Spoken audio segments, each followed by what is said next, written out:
How's it going, everybody? Nerds Rising here, and welcome back to the Nerd Cave. In today's video, we're going to be taking a look at some very spicy Great League battles featuring Bewear Double Shadow Poison. Now, Bewear is one of my favorite Pokemon in this game, guys. It has a very, very unique normal and fighting typing, with the addition of Shadow Claw and Payback as well for coverage. This thing is just a very, very spicy core breaker. A lot of teams are not prepared for it whatsoever, so I'm looking forward to seeing these battles. So big thank you to Fuki and T for sending in the footage, and we're going to be getting right into it, guys. I believe we've got almost 3 sets of battles to take a look at here. This is not a team I would necessarily recommend for climbing, but it's going to be a lot of fun. I already know it's going to be. As we pick up a Shadow Alola Ninetales on the lead, he checks the fast move. It is Charm, and now he's going to safe switch into the Shadow Beedrill. And Shadow Beedrill is another very, very strong pick. With the buff to X-Scissor, this thing just has such good coverage, and X-Scissor is honestly a move that has to be respected now. It would have done enough damage to the Sableye, where he probably could have farmed it all the way down if they would have no-shielded it. So they actually commit both shields on the Sableye. And yeah, at this point, you definitely just let your Beedrill go down here. The Sableye does have quite a bit of energy here, but if you can correctly shield the return here, you probably can actually Shadow Claw this thing all the way down. So we'll have to see, are they going to bait or are they going to full send it? He does shield it, and he does get baited, unfortunately. And now, going to throw, looks like on the CMP tie here to the potential return. And Bewear does have a pretty decent attack stat, so is going to win CMP here. And what is going to be in the back? They bring back in the Ninetales. They've got a Clodsire in the back, and this is just going to be game over. Unless they're running Stone Edge. I actually did get Stone Edge by a Clodsire recently. I didn't even know it could learn Stone Edge, but apparently it can. And it looks like he's going to call it that they're not running Stone Edge here, and it's just a Sludge Bomb. And now this should be a game over. Actually throws on CMP again. Very nicely done there. This should KO, I believe. It does KO, and now Charmander Ninetales, yeah, it's just going to be dead. And that is going to be a very good game in Game 1 here, so very nicely played so far. I wouldn't say this is a team that you guys should run. It does appear to be fairly strong.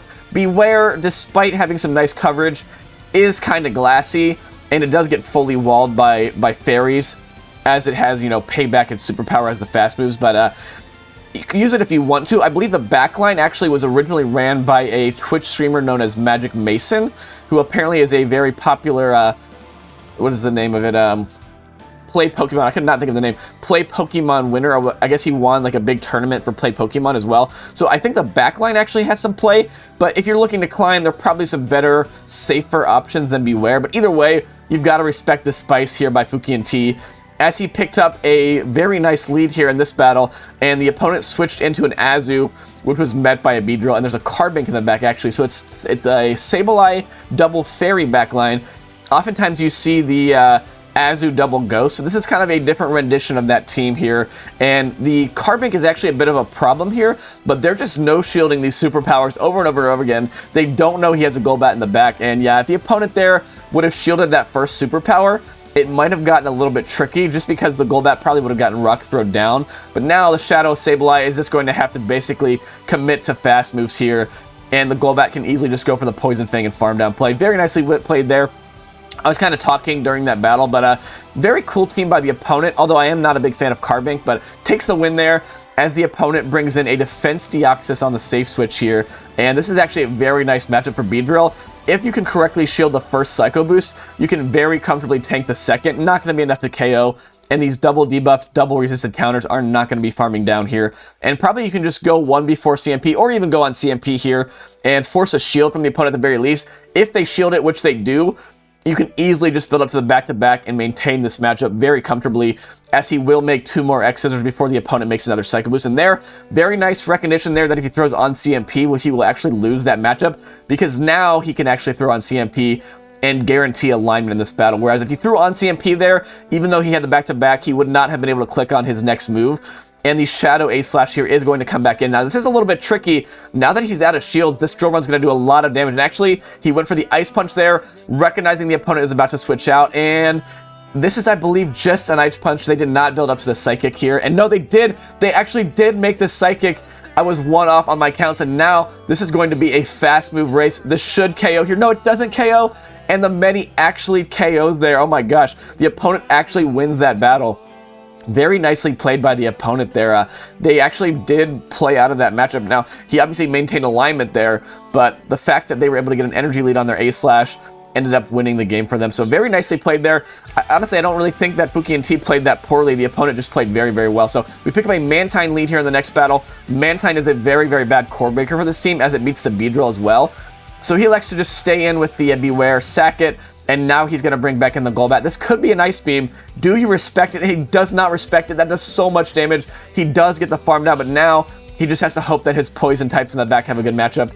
And unfortunately, there is a Registeel in the back. So this is looking very, very tricky. Does get the shield, and I like pivoting out of there, saving the Golbat to potentially reset a Zap Cannon debuff in the future. And they do throw the Zap Cannon, and they do get the debuff. And honestly, this is looking a little bit rough as well here. Does have a lot of energy, but this Registeel with his shield is going to be very difficult to take out. And they have seen his full line now, so they may shield this, and they do shield it now. And I believe if he commits a shield here, he should still make the drill run here, but they actually have a Superior in the back. And unfortunately for the opponent here, this is looking a little bit rough. I believe he should still live an Aerial Ace. This should not quite KO here, and I believe he actually may even be able to farm all the way down. And it's going to be very, very close, and he does get the farm down. And now this is just game over. I like this play. Brings in the Golbat, resets the debuff, and now this drill one will definitely be KOing the Registeel. And very nicely played there. Despite having a very difficult lead, he manages to stay in with a Bewear, play it out, and his poison types sweep the backline. And that is the GG. So Clodsire lead here in the next battle. Clodsire is a very, very bulky Pokemon. Not a really good lead at all for the Bewear here. But he is actually going to stay in initially, go for the payback, and then maybe we'll say switch out. I imagine he doesn't want to take the damage on the Bewear here, but no, actually is going to stay in here and call a Sludge Bomb bait. It is the Earthquake, and Bewear actually handles that fairly well. And now he's going to catch the Sludge Bomb onto the Golbat. Very well done. Maybe he was worried about a Stone Edge there as well, that if he switched in his either Golbat or his Beedrill, he would have gotten Stone Edge. And this is just a Claw, I believe. So Golbat should live this. They do live it, and this is going to do a lot of damage to Charizard. Charizard is a very glassy Pokemon, and the Shadow Charizard as well takes massive damage. And now you could probably bring in the Bewear and farm down. I believe 2 Poison Jabs should KO, and actually 1 Poison Jab KO, so doesn't have to commit a shield here. And what are they going to come back in with? They come back in with the Clodsire, and this is not a good matchup for Clodsire whatsoever, so they must be very weak to Poison in the back. And if they're weak to Poison in the back, then this Shadow Beedrill is just going to go absolutely off here in this endgame. They do full send the Earthquake here, and there is a Medicham in the back. And for some reason, I'm not really sure what happened there with the little black bar at the top, but there's a Medicham in the back, and yeah, this is just going to be game over, because Beedrill can, I believe, actually this is just an Ice Punch, I believe, and it is just an Ice Punch. That is a huge mistake by the opponent. I was going to say Beedrill just has so much energy here, they're just going to be able to outpace and go straight X-Scissor, and the opponent has basically just thrown the game there by not even building up to the Psychic. I think their only play there was to bait the Ice Punch on the Psychic, and then Psychic the Medicham. But yeah, good game to the opponent there, as we lead a Frostlass in the next battle, and the opponent safe switches into a Carbink, and this is very, very rough, honestly, guys. Carbink is a very difficult matchup for this entire team, as obviously we are resisting the Rock Throws here, but the Poison types in the back definitely do not want to see this thing whatsoever, as that Rock Throw damage would just be very, very oppressive. And I believe this is enough for a Moonblast here. He does shield at the last second. It is just a Rock Slide. And now I think you just get the superpower off. They've already gotten a shield, so they might not shield this. No, they actually are going to shield it. I was going to say they just may be wanting to get rid of this thing. And did he actually catch a Moonblast here? No, just a Rock Slide. It does do a lot of damage, and basically his Beedrill just gets fully sacked there. So maybe he should have just stayed in with the Bewear there. But either way, as you guys can see, like I mentioned before, this is not really a team that you want to use, just because Bewear, despite being very unique coverage, just does have a lot of negative matchups against some of the meta, like Carbink, for example. So here, the opponent does have a Scrafty in the back, and Golbat should be okay here, because he can make the Shadow Ball here, and this Scrafty is not going to be able to double resisted counter down. And I believe he should... Actually, can he make it to the Poison Fang and then wing attack damage needed before they make double foul plays here? I'm not 100% sure. This could just be a power-up punch. He is going to respect it, but the question is, are they going to be able to make another one before they get farmed down? And he does just barely do it on like 2 HP, so very close battle there. Very nicely done, as we lead a Carbink on the lead this time. And yeah, this is what I was saying, guys. This whole team is pretty weak to Carbink, and Bewear just doesn't have a great Carbink matchup. I really like here how he's massively overfarming before throwing any energy, but the issue is here that these moves are just not going to do that much to Carbink, and Carbink can definitely get the shields here, and the backline really needs the shields, unfortunately. You don't really want to have a Shadow Beedrill or Shadow Golbat without shields, so hopefully here 2 superpowers will KO, and it does look like they will. Hopefully the opponent honestly just lets their Carbink go down, and they do shield it, unfortunately. And now I think you just have to let the Bewear go down, and no, gonna shield it and farm down maybe, but now the issue is, like I said, the backline doesn't have any shields, and even though this is a nice matchup for the Beedrill into the Medi is now going to be able to Psychic either the Beedrill or the Golbat. They do actually switch into a Lickitung, and Lickitung is very, very bulky, and the opponent, I believe, still has a shield. And do they have a shield? Yeah, they still have a shield. So the issue here is Lickitung actually doesn't get his move off. Maybe we'll go for the farm down on the Golbat here, but yeah, this is just going to be a game over now because the issue is now Lickitung's going to chip this Golbat, and Golbat's not going to make enough moves against the Medi. This is going to be a close game. They do unfortunately make the Body Slam, and now, does it KO actually? And yeah, it doesn't quite KO, but yeah, the issue is here, Medi just has way too much energy. And now Bewear is going to get Psychic. I don't even think with the Poison Fang debuff that this payback is going to KO. It's going to be very close, and it just barely doesn't. They make a move. Very, very close game, honestly. Despite a very difficult lead, he made that extremely close. But yeah, Carbink and Medi core just a little bit too much. As we have a very fast start here into a Shadow Excadrill lead. Very cool pick by the opponent. And Shadow Excadrill hits so hard, guys, as they safe switch into another Azu. And they go straight for an Ice Beam. They don't even build up to the Hydro Pump. This is a very nice matchup for the Beedrill here. Beedrill should be able to massively overfarm, throw on nice timing here, and just barely KO. I believe this should just barely KO the Azu here. And it doesn't actually KO, but he does get the farm down. And if they bring back in the Exca here, they actually bring in a Charm A9. Oh my gosh. Opponent bringing in a Fairy type to the Beedrill. They tank the move as well. They're putting it all on the Shadow Exca, guys. And this is not going to be a fun matchup for the Shadow Exca here because it's just so incredibly glassy that Golbat could probably even have just gone straight Poison Fang there, and it would have been very, very difficult for the opponent. Actually tries to go for the CMP sack swap there. He actually would have lost CMP, so maybe not a CMP sack swap there, but just sacks the Bewear there. And now the Excadrill probably actually going to go down here to double Poison Fang. Let's see how much a triple resisted Poison Fang is going to do on this Excadrill. They are debuffed, but I'm very curious to see how much this is going to do here. Is this going to be enough to KO here? If this was a G-Fisk, it definitely would not, but it does actually KO. And the Charm A9 is not going to make a move in time, and that is going to be a GG. So really cool spice by the opponent there, running a very cool Shadow team, but Fuki and T gets the job done. As we pick up a Medicham lead here in the next battle. Safe switches into the Shadow Beedrill, and again, Shadow Beedrill is a very nice safe switch. I like the bait here. This is a very, very safe bait.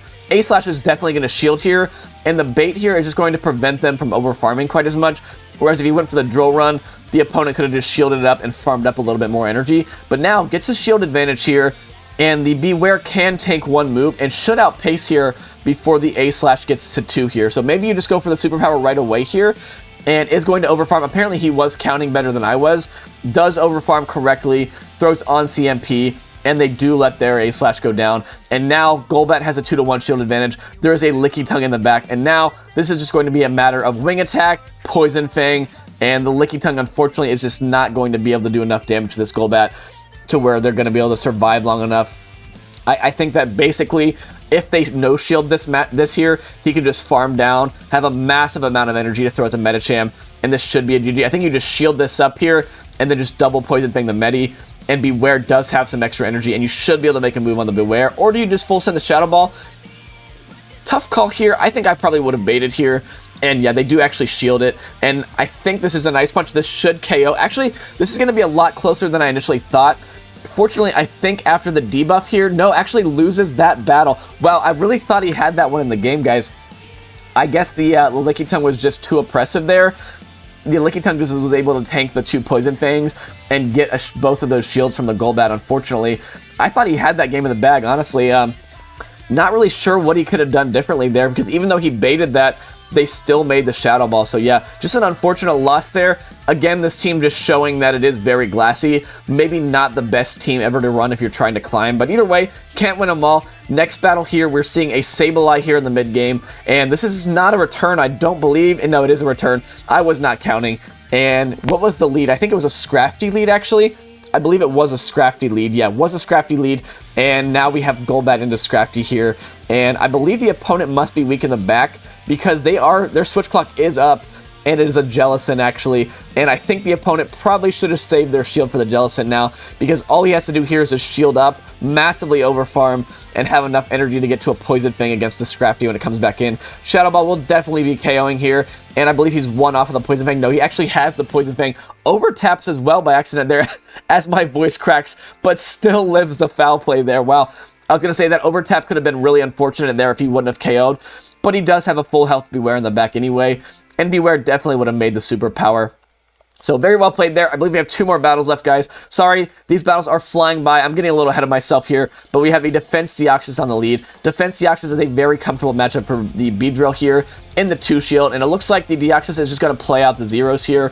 I believe Deoxys does narrowly win the zeros, but they are going to make back-to-back Psycho Boost here, so he will tank this second one here. He can survive it, and what is going to be in the back? Apparently they're very weak, and they're actually running a Medicham in the back, so they're running Deoxys and Medicham on the same team. Very, very interesting line by the opponent.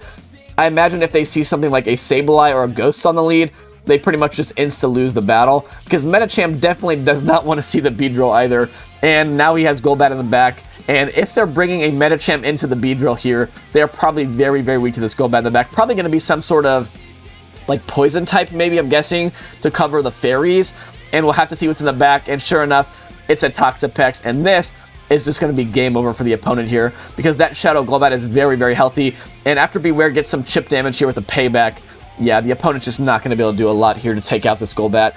And very interesting team comp by the opponent there. This team is triple weak to Sableye. I imagine if a Sableye is on the opponent's team, this opponent probably just auto loses the matchup. So yeah, they recognize there that this is game over, and they surrender. As we lead into the very last battle, guys, we pick up a Dugong lead. Very nice matchup for Bewear, and I imagine the play here is going to be to massively overfarm, because if you superpower right away, then you probably would have to shield this Icy Wind, but now can overfarm quite a bit here and should make back-to-back superpowers. Are they willing to commit a shield? And they are not. And because they don't commit the shield, he's actually going to pivot into the Beedrill here to lure out a potential counter to Poison in the back. And let's see what they have. They have a Lickitung in the back. And my guess is there's probably going to be a Medicham in the back. We've already seen 2 things weak to fighting, so they're going to have a fighting answer. And it's probably either going to be their own Medicham or some sort of poison type, excuse me. As the Lickitung doesn't commit a shield, they do take out the Beedrill, and now Bewear can come back in, and Bewear has a very, very nice Lickitung matchup.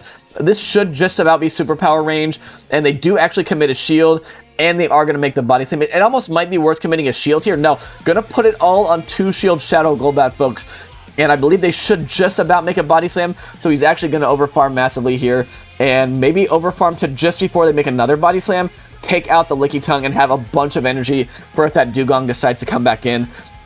And what is the final Pokemon going to be here? Are we going to see the Dugong? And no, there is a Medicham in the back. And at this point, I think you just full send the Shadow Balls here, commit the shield if they make the Ice Punch, and they do actually shield it. But now, you should just be able to massively overfarm here. They try to go for the Shadow Ball catch. He recognized they were going to try to catch, and now the Golbat is going to win CMP against the Medi.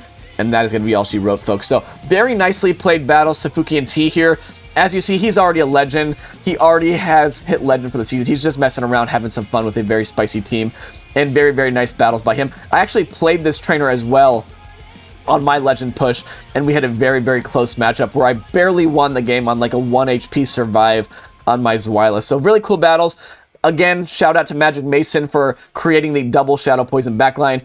And if you guys are wanting to see more content like this in the future, make sure you send me in your battles. I do have a battle submission form in the description. And that being said, thank you so much for watching. If you're new to the channel, consider subscribing, because the more subscribers we can get, the more Pokemon my wife will let me play.